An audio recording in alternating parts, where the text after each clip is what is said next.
Takže čaute, já vás zdravím u nového tutoriálu a dnes si ukážeme, jak si v podstate hacknúť Google Play alebo Podplay.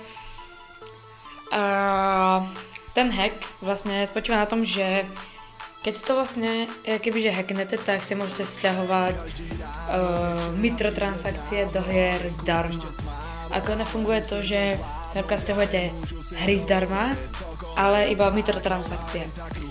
Tak a ešte preto upozorňujem, že to funguje, že tá aplikácia Freedom, ktorú budeme potrebovať, tak aby fungovala, tak musíte mať rýchly mobil. Tak.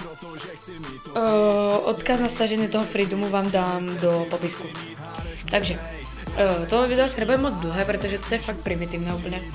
Takže, keď si stiahneme tú aplikáciu Freedom, tak si ju nainštalujeme, otvoríme ju. My si ukážeme ten hack vlastne na Jetpack Joyride, ináč to funguje úplne na všetky hry, v podstate, v ktorej sú mikrotransakcie.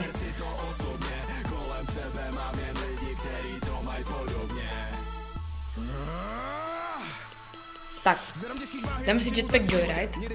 Nikdy jsem nedokázal nic v jedné minutě, nic mě nedonutí přestat uhnout z cesty, poučen z města, nosím dvě vesty a bestie mě chtějí trestat. Když jsem moc daleko, mačkají restart, chtějí, abych selhal testy, přestal sledovat cíl. Nevíte, že o to budu makat díl, makat víc, dokud se hrdina nepostaví. Každej pitomej bastard ví, že tenhle stroj nezastaví. Já ti sedu na ty nagety, na pupový bagety, žeru bomby, jídlo, proto jedu rakety. Tak řekni mi, jak je tě, když jsem o krok dál. Rok zpět si se mi tak moc smál, teď jsem tak moc dál, stavím tělo a mysl a mám moc jak král. Podsta k vám, kdo máte jako modlitbu, trénink, já se modlit jdu, nechci pasovat do odlitku. Ty by ten, o kom se mluví, nebo ten domluví o někom, pak je tak, aby lidi říkali, chci být jako